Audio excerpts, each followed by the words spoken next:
Hello everyone, my name is Griff, and today we are going to be going over the newly announced Gala Dragalia for April 2021. Now, this banner includes one 5-star adventure and one 5-star dragon, and it's interesting what they chose to include here, because it only includes Vania and Gala Reborn Agni. So, spoilers for Chapter 19, Part 1 if you haven't read it yet, but it was pretty much confirmed that we would get Agni from that chapter. It's interesting that they only have 2 units on here, but I do want to bring up the fact that we do actually have a free daily summon event coming. So not free daily 10-folds, but free daily singles. And you'll see here, it lasts from the 28th to the 13th. So if I had to guess what will happen here, I'm expecting that Vania and Reborn Agni will be on this banner, and then there will be a subsequent banner that comes out on the 4th that includes Grimir and Rose Queen and maybe Vania again. I don't know if she'll be on Raid Up, I don't know if she'll be Sparkable. I'm guessing it will be in conjunction with this event because the event lasts that long, and the event actually starts tomorrow. But it's interesting that we have Vania here because Vania was the one I presumed to be the free unit based off all the information we got. Now, there might not be a welfare unit for this raid event, because if we look at the preview for this raid event, you'll notice that Grimir and Vania are the only ones here, and there's always a free unit focused on in this art. Even in the case of Pecorine, where all the event information showed Pecorine, it was Forager Cleo who was in that preview, not Pecorine. You know, Sophie was in the one for Persona 5, and Wukong was in the one for Time Worn Spectacle. So it's going to be interesting to see who is the free unit, if there is one. It might be a surprise free unit, it might be a free unit we don't know about yet. It's just going to be interesting to see, but from this point right now, I am expecting there to be 2 banners for this event. So if you're focusing on Grimir, if you want him more, or if you want Rose Queen more, you should wait until at least the end of this banner to do your free singles, and then wait to see what is next. I'm not going to be summoning on this banner day 1. I'm going to be waiting until the end of the banner to see what's next, see who's the free unit, and all that information, and then use that information to decide if I want to summon. However, you will see here it says the newly added 5-star adventure Shadow will also appear in the next summon showcase. So this is what they usually say to show that there is a new adventure that is non-limited to this event, or this banner. Whenever there's a limited character, they say this character is limited to this showcase. So it's possible that she'll only show up on the next one with Grimir, but it's possible that she is a free unit. I guess we really won't know until tomorrow. But as far as I'm concerned, this is the focus of the banner. Now, let's look at both of them. Fear not, Bloodkin, it is I, Vania. So Vania is a Shadow Wand, pretty unique. In the preview that we saw just now, she doesn't actually have a weapon in her hand that we can see. So she probably has some sort of unique attacking pattern, and it's not mentioned anywhere in her kit. So maybe she doesn't, but I would assume she does, or at least she does have some sort of weapon skin. So her first skill is called Crimson Order, deals damage to the target and nearby enemies, and restores the user's HP. If the user has 5 blood packs, a more powerful version of the skill called Blood Absorption will be used instead. In addition, the skill's based effects Blood Absorption also dispels 1 enemy buff. So essentially, if she stacks up this effect up to 5 times, she gains the effect to dispel, and she gains a bit of damage on this. You can see here that the damage goes up from, I believe, like, it goes up by, on these first hits, it goes up by like 27, and on the second hit, it goes up by about 400. So it is a decent increase. The thing to note, and I'm going to jump to the abilities first now, because I feel like this is more important. Using Crimson Order grants the user a blood pack. This effect can stack up to 5 times. If the user has 5 blood packs, the skill gauge for Scarlet Gift will gradually fill automatically. Abilities that increase the skill gauge will not affect this automatic increase. So essentially what I'm seeing here is that she uses her first skill 5 times, she gets these 5 buff stacks. They don't go away. The question is, are these visible buffs that she has, and if they are visible buffs, do they have a timer? If they do have a timer, when does the timer go away? And then even more so than that, when is this affected by Nihility? So if this is affected by Nihility, and if it's present in these fights, then she'll basically be unable to use this dispel effect. If it's not, which I'm expecting it won't be because she's a brand new unit and it's a custom buff, so I doubt they'll do that so quickly. Then she basically has infinite stacking with her first ability to get Dispel after she gets the first 5, and then she gets her second skill recharged automatically through this buff. So it is pretty cool to see this. It's a ramping unit. We don't have a lot of those in Dragalia. I think one of the only ones that's really prominent is Gala Shell, because she ramps up with defense buffs and then she gets her defense zone. Pretty cool to see that. As far as I'm concerned, first skill alone, it's decent, but I would really want to see more from the second skill. So the second skill says grants the user a strength amp and increases the entire team's max HP. It says special effect HP plus 3% and strength amp team level at level 2. I really don't like this kind of effect here. I think it's kind of redundant to have it on a second skill. Just be like, oh, gives a strength amp. Miriam kind of has the same thing. I don't know how well Miriam performs, but I haven't heard too much from her. Maybe I'll see more of her next week with the new boss battle. But I kind of think it's redundant to just give a strength amp on a skill when other skills give strength amps and other things. But it will allow her to stack these strength amps. And additionally, plus 3% HP is ridiculous because it's so minute. For example, a healer like Lowen gives 10% in his Halloween form and 15% in his 70 MC normal form. So essentially, you'll have to use his skill 10 times to reach the limit.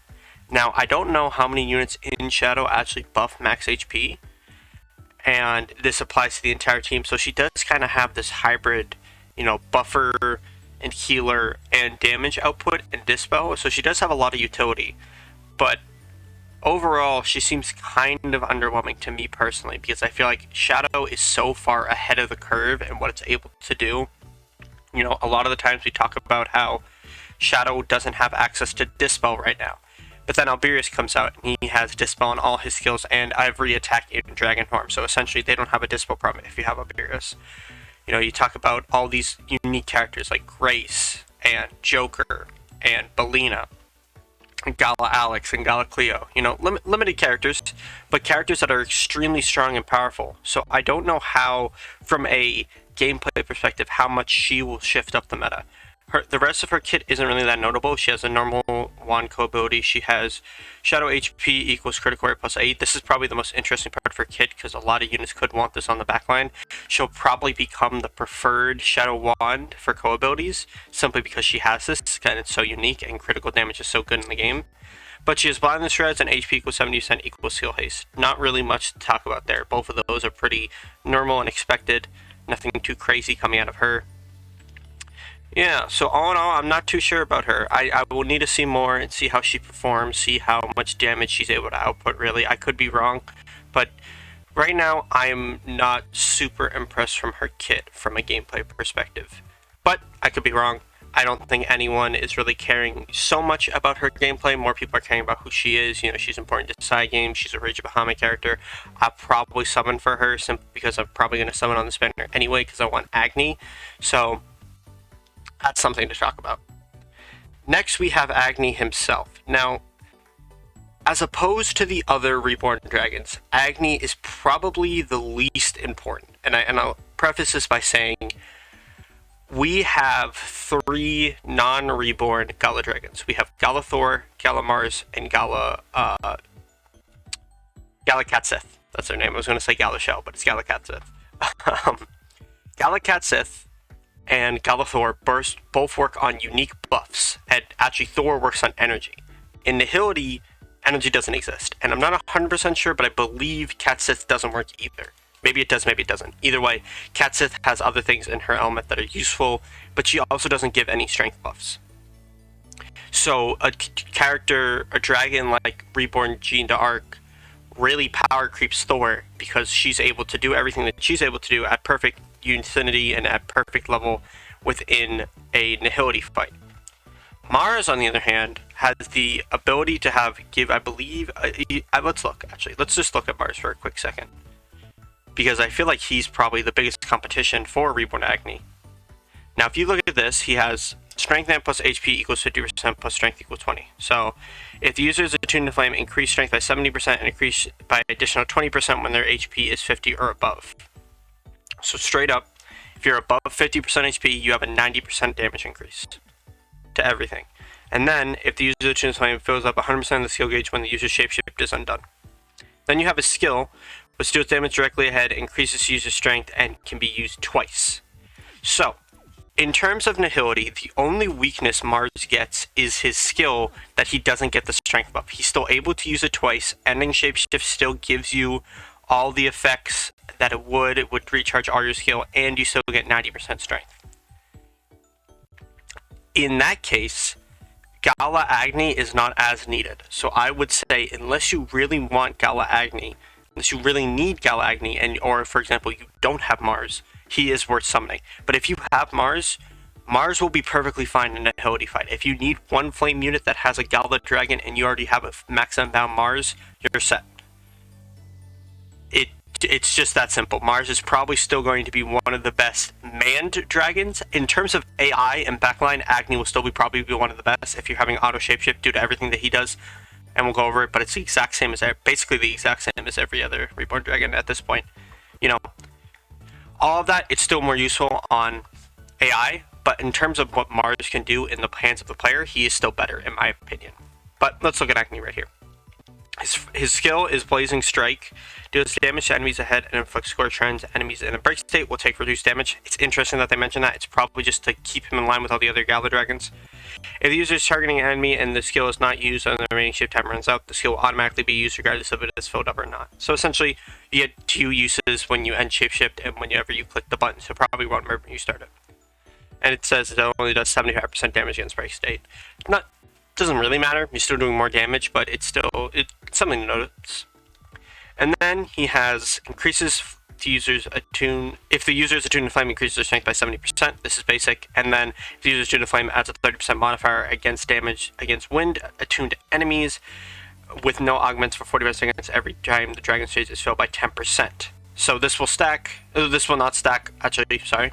This will not stack, and it will not activate again for 5 seconds. Essentially, you get 10% of your dragon gauge. You get this effect that lasts for 45 seconds. Pretty good. I mean, he's pretty much like every other Gala Dragon, and I love his design. His design is probably the best part about him, in my opinion, especially since I already have Mars. But all in all, this banner is looking like a skip to me, personally, because I already have Mars, and again, I'm not sure how well Vampy is going to do. But again, we do have free daily singles, so use those accordingly. Use those to get your pity rate up if you want to. Use those to, maybe pull a 5-star you want. Who knows? But all in all, I don't think it's worth summoning on here if you already have Mars and you already have a good Shadow Core, which I have both. So for me, I don't gain much to summoning on this banner. With that being said, I would end the video here, but I do briefly want to talk about the new Sinister Dominion. So the new Sinister Dominion will be coming out on the 30th, which will be in a few days. I didn't make a video going over this simply because I'm going to go over it later. So I just wanted to say that I will be going over this fight in total about what units are being used, how they're being used, what the master meta is like, what the prints are like, and what the new effects of this happening to the flame element are going to be, and what units to use. So look forward to that. But with that being said, I'm going to end the video here. Thank you so much for watching. Please make sure to like and subscribe, and I will see you guys next time.